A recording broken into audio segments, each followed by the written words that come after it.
Caroline et Gunnar embarquent pour le futur. Bienvenue dans un monde où les véhicules deviennent de plus en plus intelligents. Si intelligents qu'ils finissent par se passer purement et simplement de conducteurs. Je ne suis pas très rassuré, moi. Elle va tourner, là? Nos deux présentateurs vont jouer les cobayes, côté passager et côté piéton. Pouvons-nous vraiment faire confiance à une machine? Quelles sont les limites du système? Je peux vraiment rester là? Elle va rudement vite. C'est un peu juste. Bonjour à tous, soyez les bienvenus dans Xenius. Quand on est passager d'une voiture, il faut se sentir en confiance avec le conducteur, car le danger guette à tous les coins de rue. Alors imaginez qu'au lieu d'une personne en chair et en os, une machine soit aux commandes. Avec ma manie de tout contrôler, ça me fait un peu froid dans le dos. Mais je vais prendre mon courage à deux mains et tester la chose aujourd'hui, ici, au Centre de recherche en informatique de Karlsruhe. Voici mon véhicule d'essai et Monsieur Weber qui va m'accompagner. On va aller le voir. Bonjour. Salut. Bonjour. Elle se conduit toute seule? Elle est autonome, oui. Mais techniquement, comment ça se passe? Qu'est-ce qui l'a fait avancer? Le véhicule est équipé de capteurs. D'une part, vous voyez ici un scanner laser. À l'avant aussi? C'est ça. Il y en a 4 à l'avant et 2 à l'arrière. Les autres capteurs se trouvent en majorité dans le pare-brise. Il y a ces caméras, par exemple. Le scanner à laser est très efficace pour évaluer les distances, mais ça ne suffit pas pour déterminer et identifier les éléments extérieurs.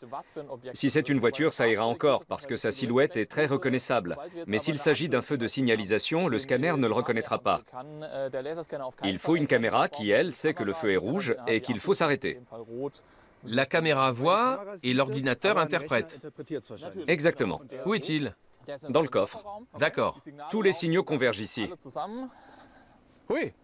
Là, plus moyen de faire un gros plein de courses. C'est vrai. Faire les courses avec un véhicule d'essai, c'est pas évident. Ce n'est pas le but non plus. Toute cette technologie sert surtout à capter l'environnement de la voiture. C'est moins pour la conduite en elle-même. Oui, tout ce qui est mécanique, c'est autre chose. Mais il y a un élément intermédiaire entre la perception et la mécanique, c'est la planification. Où va ce véhicule? Quel est son itinéraire? Quel fil prend-il? Qu'est-ce que je vois? Je fais quoi? Comment? C'est ça. Ce sont les 3 étapes. Oui. Je ferme? Non, c'est automatique. Qui l'eût cru? On s'installe? Volontiers. Première boulette. Je fais quoi, là? Rien du tout. Rien du tout. Je ne touche à rien et vous dites « Go ». Exactement. Voyons cela. C'est parti. C'est parti. Mais c'est qu'elle accélère? Oui. Elle accélère pour arriver à une vitesse moyenne. Ça ne vous rend pas nerveux? Même maintenant? Je ne suis pas très rassuré, moi. Elle va tourner, là? Elle tourne. Je ne m'inquiète pas. Plus maintenant. Question d'habitude. Ça me fait bizarre quand même. Mais je pense que c'est lié au rôle habituel du conducteur. Comme là, je n'ai rien à faire, j'ai l'impression de ne servir à rien. Ah, ça. C'est étrange. On dirait qu'elle freine, là. Nous y voilà. Elle s'arrête. Elle s'arrête comme il se doit. Elle manœuvre à droite, à gauche. Et elle corrige. Elle s'est arrêtée un peu tôt et s'en est rendue compte. Je ne suis pas vraiment arrivé. Encore un petit bout, et ça y est. Parfait. Je suis quand même protégé par un habitacle, ce qui n'est pas le cas de Caroline. Ma mère deviendrait folle si elle voyait ce que je suis sur le point de faire. Je vais me jeter sous les roues d'une voiture qui n'a pas de conducteur humain. Enfin bon, ce sera en réalité virtuelle, ici, au Centre de recherche en informatique et sous surveillance. Et Mark Tsofka est près de moi. Salut. Bonjour. Bonjour. Alors, que va-t-il se passer ici? Nous reproduisons dans ce laboratoire des situations critiques que nous expérimentons de façon réaliste, le danger en moins. Certaines péripéties urbaines, par exemple. D'accord. C'est ce que nous allons faire là. C'est cela. Je vous passe ces lunettes. Merci.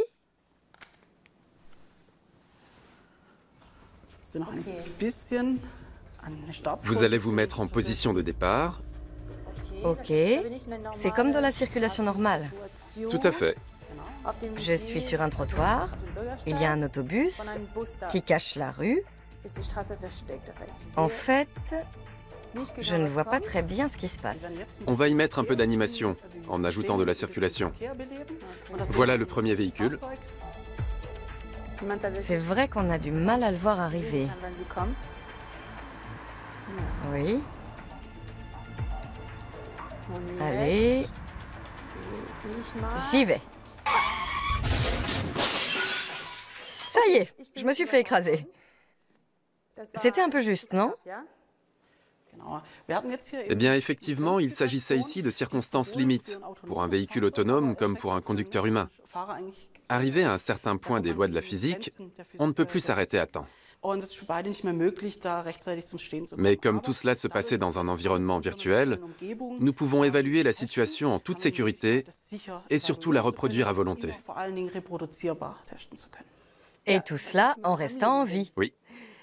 C'était tellement bien que nous allons recommencer tout de suite, mais pour de bon cette fois-ci, et avec une voiture autonome. Nous allons rejoindre Gunnar dans quelques instants sur le circuit, mais avant cela, nous allons vous montrer ce que peuvent déjà faire ces véhicules dans la circulation. Le conducteur s'est effondré, il a perdu connaissance. La voiture s'arrête automatiquement. Même chose en cas de ralentissement, de bouchon, de redémarrage, le véhicule s'occupe de tout. Un essai sur route met en évidence tout ce que ces voitures de nouvelle génération savent déjà faire. 41 systèmes d'assistance veillent à la sécurité, notamment dans les bouchons. La circulation pare-choc contre pare-choc n'est plus synonyme de crise de nerfs. L'assistant de conduite en embouteillage prend tout cela en charge. Vous remarquerez que la voiture s'aligne sur le bord gauche de la file. La circulation va s'arrêter parce que là-bas, il y a un accident. Il va donc falloir laisser passer les secours. C'est pourquoi le véhicule s'aligne à gauche pour dégager une voie d'urgence. Les véhicules autonomes sont les stars du Salon international de l'automobile à Francfort. On dénombre 5 niveaux d'automatisation. Au niveau 1, des systèmes d'assistance règlent la vitesse ou la distance entre les véhicules. Au niveau 2, ces systèmes assurent la direction et le freinage. Au niveau 5, la voiture finit par prendre complètement le contrôle. La norme la plus élevée qui existe déjà actuellement sur les grands véhicules, c'est le niveau 3. C'est le précurseur de la conduite entièrement automatisée, à savoir la voiture autonome. Au niveau 3, les véhicules sont équipés d'une intelligence artificielle. L'assistance au conducteur l'aide à rester sur la file, à freiner et à accélérer. De plus, les voitures perçoivent déjà très bien leur environnement. Au total, 4 caméras à 180 degrés montrent ici au conducteur la voiture virtuelle en milieu réel. Le radar surveille le trafic transversal, les changements de fil et le risque de collision par l'arrière. Les véhicules très automatisés peuvent déjà prendre les commandes dans des situations simples et n'avertissent le conducteur qu'en cas de problème. Les chercheurs espèrent que sur la route, l'intelligence artificielle au volant rendra la circulation plus fluide. Ce qui compte pour le flux de la circulation, c'est que les manœuvres des véhicules s'effectuent de manière globalement harmonieuse. Ce que les automobilistes ne font généralement pas. Leur niveau d'attention varie, ils freinent, ils accélèrent. Cette technique améliorerait bien les choses. Mais il faut bien admettre que pour l'instant, ces véhicules fortement automatisés se retrouvent surtout sur les plateaux de démonstration des salons. Et l'autonomie, partielle ou totale, reste le précaré des modèles de luxe. Un état de choses qui pourrait changer pour le plus grand bonheur des équipementiers. Nous pouvons fournir des composants comme le contrôleur de domaine qui est le cerveau du véhicule. Avec des caméras et des capteurs comme les radars ou la télédétection laser, nous pouvons livrer des éléments qui permettent de rendre autonome n'importe quel véhicule. Est-ce vraiment la conduite future de Monsieur Tout-le-Monde ? En la matière, les experts sont plutôt sceptiques. Le problème, en fait, c'est la circulation mixte, c'est-à-dire avec des conducteurs humains et des systèmes automatisés. Leur interaction n'est pas encore au point. L'usager humain peut anticiper le comportement des autres, mais un conducteur automatisé sera peut-être moins efficace. Les voitures sont de plus en plus intelligentes, mais elles ne peuvent toujours pas se passer des humains. C'est dans ces moments-là que je me fais du souci pour ma camarade. Nous allons en effet lancer un véhicule autonome sur une Caroline tout aussi autonome qui s'apprête à évoluer devant nous. C'est Monsieur Wolf qui surveille maintenant la conduite. Et la voiture affiche de drôles de mouvements arc-en-ciel. Qu'est-ce que c'est? C'est un logiciel de parcours. Il planifie et visualise l'itinéraire que nous allons prendre. La ligne verte, ça veut dire que quelqu'un se déplace ici à une vitesse donnée. C'est ça. Vu qu'il avance à une vitesse donnée, on peut prévoir qu'il va quitter la chaussée dans 2 secondes. Le logiciel va donc anticiper. Il va calculer ainsi. Dans 2 secondes, on sera à la place de Caroline. Et comme elle n'y est déjà plus, nous pouvons poursuivre notre route.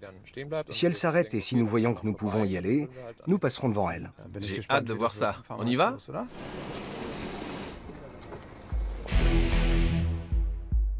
Quand est-ce que j'y vais? Maintenant.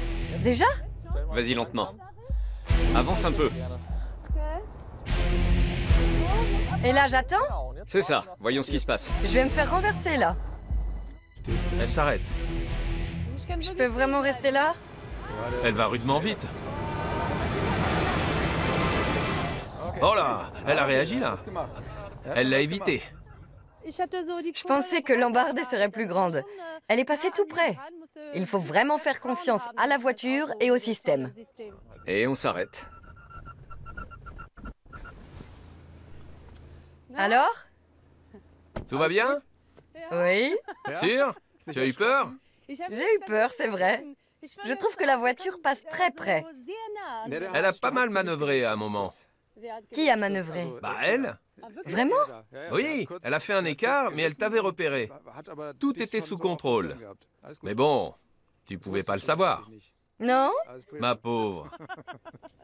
Tout s'est bien passé. Merci. C'est une drôle d'expérience. Ça me rappelle les fois où j'ai passé le permis de conduire. Oui, le pluriel est de rigueur. Ces voitures vont à l'auto-école, elles aussi. Nous allons voir ce que ça donne dans quelques instants. Mais avant, on vous propose un autre voyage. Un voyage dans le futur, cette fois-ci. Ce genre de voiture surdouée pourrait bien changer notre approche de la ville.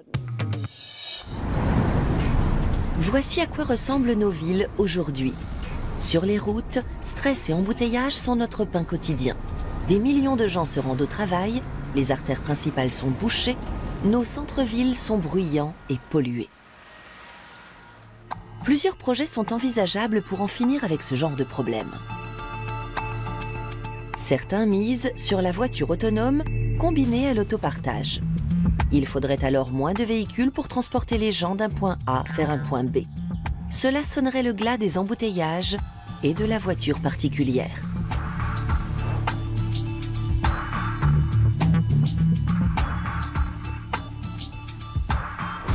La conduite disparaîtrait également, ce qui laisserait plus de temps pour lire, travailler ou discuter, tout simplement. Dans ce genre de scénario, les chauffeurs de taxi disparaissent également, car au volant, les machines sont bien plus avantageuses. D'autres lois régissent alors le marché de la mobilité. Au lieu de payer billets et tickets, les passagers concluraient des contrats de déplacement avec différents fournisseurs. Évidemment, cela suppose aussi que les prestataires sachent à tout moment où se trouvent leurs clients et ce qu'ils ont l'intention de faire. Pour certains, c'est là le rêve d'un quotidien facilité. Pour d'autres, le cauchemar de la surveillance. Pour les municipalités, ce concept des voitures connectées ferait surtout de la place. Il pourrait y avoir notamment plus d'espaces verts parce que des véhicules qui roulent tout le temps occupent moins de places de parking. En fin de journée, il n'y aurait plus qu'à demander à la voiture de venir nous prendre au bureau. On nous prédit aussi plus de sécurité puisque les véhicules connectés communiqueraient entre eux et avec les piétons. Dans la ville du futur, plus besoin de feux de signalisation ou de passage pour piétons. La vie en rose, en somme, si tout se passe bien. Mais on n'en est pas là. Les voitures du futur ont encore bien des choses à apprendre. Et Monsieur Weber va tout nous expliquer. Question. Qu'est-ce que ces voitures doivent encore apprendre pour être vraiment autonomes et pouvoir évoluer dans la circulation normale? Nous avons ici un système qui apprend à reconnaître les feux. Je vais vous montrer. C'est un trajet enregistré. Absolument. Le trajet est enregistré. Regardez. Nous nous dirigeons vers un feu de signalisation. Et en passant devant, nous constatons que le système a bien reconnu le feu. Bien sûr, il ne sait pas le faire d'emblée. Il faut d'abord le lui apprendre. Et comment sait-il quand le feu doit être de quelle couleur? Comment ça marche? En fait, ces systèmes nous ressemblent beaucoup. Disons qu'ils apprennent un peu comme les humains. Quand on était petit, on nous montrait des livres d'images et on nous disait « ça, c'est un tracteur, c'est un chat, c'est un chien, C'est un feu. et ça se répétait. Nous montrons un feu au système de façon répétitive. À partir de là, il va toujours chercher dans toutes les images si elles comportent un feu. Le système est toujours activé et il cherche toujours les feux. Il apprend d'abord ici sur ordinateur, puis dans la circulation normale. C'est cela.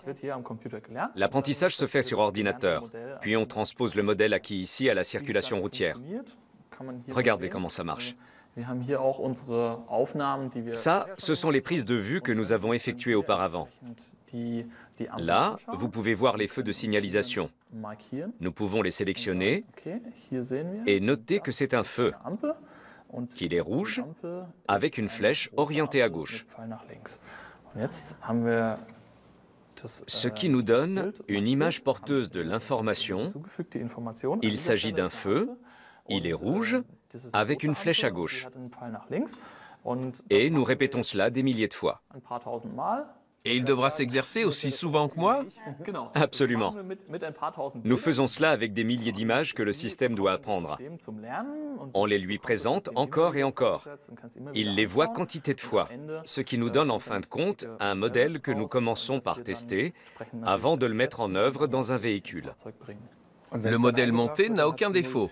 Vous avez répété l'opération jusqu'à ce que le système comprenne. Il est clair qu'une fois mis en circulation, le système ne doit plus commettre d'erreurs. Et s'il n'y a pas de feu, ou s'il est hors service, que fait la voiture? Si le feu est hors service, la voiture doit déjà reconnaître qu'il ne marche pas. Ensuite, ce sont les mêmes règles que pour les autres usagers de la route. Si le feu est en panne ou éteint, le véhicule doit tout de suite se plier à la signalisation. Il doit donc reconnaître les panneaux et interpréter les règles de priorité à cet endroit-là. Concrètement, quand verra-t-on ce genre de voiture dans la circulation? Très bonne question. En fait, certains systèmes sont déjà installés sur des véhicules actuels. Cela se fera petit à petit, mais l'objectif est clair. Nous allons en intégrer de plus en plus. À la fin, on arrivera à la mise en place d'un système global qui permettra aux véhicules de se déplacer de manière autonome. Reste bien sûr la question du cadre légal, qui doit encore être mis en place. C'est une étape supplémentaire avant la mise en œuvre de ces systèmes sur la route. C'est pour quand? Dans un futur proche? Oui, normalement. On l'espère en tout cas. Vous y travaillez. Exactement. Il va donc falloir encore un peu de temps avant de voir des voitures rouler toutes seules. En attendant, elles apprennent déjà quelque chose qui nous étonne de leur part, la subtilité.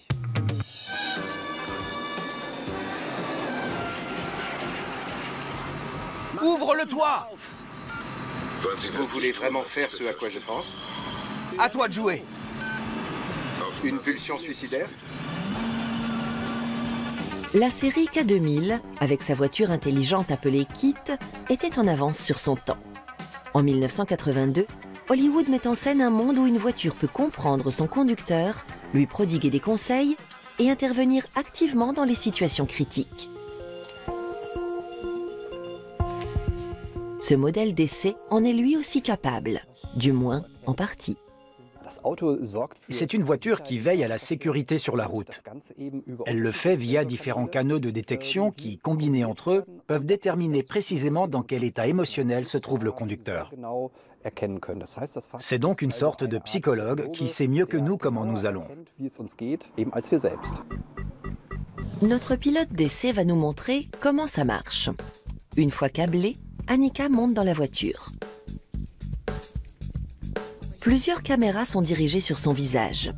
L'une mesure la thermographie de sa peau, c'est-à-dire sa température et sa conductance cutanée. Une autre caméra enregistre les émotions d'Annika. Celle-ci s'apprête à rouler 1 heure durant dans les embouteillages de Düsseldorf. Comme je vais tous les jours en voiture à la fac, c'est une situation normale pour moi. Elle passe par un chantier. La voie se rétrécit, ce qui est en principe une situation stressante. Mais pas pour Annika, dit-elle. C'est normal en fait. La circulation quotidienne à Düsseldorf. L'auto-évaluation d'Annika est-elle pertinente? Que captent donc les caméras? Jarek Krajewski est psychologue, il évalue les données fournies et voici ce qu'il voit. Nous abordons une nouvelle situation liée à de plus grandes difficultés de conduite. Il s'agit d'un chantier. Le conducteur doit donc faire preuve d'une concentration accrue. Le stress et l'effort mental augmentent. De ce fait, la température va augmenter dans la zone frontale et au niveau des joues. Nous voyons ainsi qu'un moindre effort renvoie à une circulation plus fluide et un effort accru à une conduite plus complexe. Qu'en est-il de la vigilance et de la conduite? La perception s'amoindrit souvent sous l'effet du stress. Nous restons en gros capables de mobiliser les acquis habituels, mais nous sommes moins souples que nous le serions si nous étions décontractés. On se retrouve dans une sorte de tunnel, c'est-à-dire que certains stimuli, pourtant essentiels, ne sont plus perçus. Les travaux étaient donc bel et bien stressants pour Annika. Autre situation de stress, le pont sur le Rhin. Les traits d'Annika sont détendus, mais que dit la caméra? On voit que les sourcils sont légèrement soulevés, ce qui est un signe de contrariété. Ce sont des différences à peine perceptibles à l'œil nu, mais que le logiciel est à même de capter. Et il enregistre ici une irritation bien réelle. Si la contrariété est trop forte, cela menace aussi les autres conducteurs. Un système d'alerte précoce peut leur venir en aide. Je reçois une sorte de notification. Attention, l'autre conducteur peut être en difficulté, mieux vaut être prudent. Ce genre de communication entre véhicules est faisable. Les voitures se préviendraient ainsi mutuellement de l'état de leur conducteur. Est-ce bien raisonnable? Toujours est-il que le besoin de sécurité est réel. En France comme en Allemagne, des milliers de gens meurent chaque année dans les accidents de la circulation. Les conducteurs sont souvent agressifs, distraits ou tout simplement épuisés. Jarek Krajewski a mis au point un autre système de sécurité pour le problème de la fatigue au volant. La caméra est alors orientée vers les pupilles du conducteur. Dans le cadre d'un test, plusieurs sujets exténués ont dû tourner 4 heures durant sur un circuit. Pendant ce temps, leurs pupilles étaient observées en permanence. En effet, celles-ci se contractent toutes les 10 secondes en cas de forte fatigue. À partir de cette contraction de la pupille, le système est tout à fait capable de saisir le moment où le sujet atteint ce dangereux état de somnolence.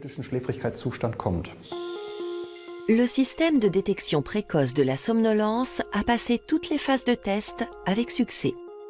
Le traitement du signal vocal se révèle lui aussi fort utile. Le seul examen de la voix lui permettrait d'identifier les émotions, les états d'âme et même les maladies. Car la voix ne ment pas. Ok Siri, note personnelle, prendre rendez-vous avec Guillermo Hidalgo. Ok Siri, appelez le docteur Carsten Schallschmidt. Annika doit enregistrer des textes simples. Dans sa voix, la moindre insécurité est clairement visualisée. Ce qui saute tout de suite aux yeux, ce sont les micro-tremblements dans la voix. Le débit rapide est lui aussi un bon indicateur d'insécurité. Parfois, la voiture intelligente identifie nos émotions encore mieux que nous.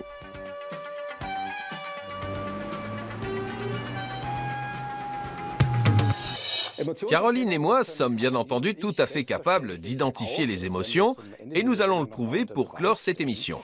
En ce qui concerne la conduite automobile autonome, ma collègue est un peu Sceptique. Absolument.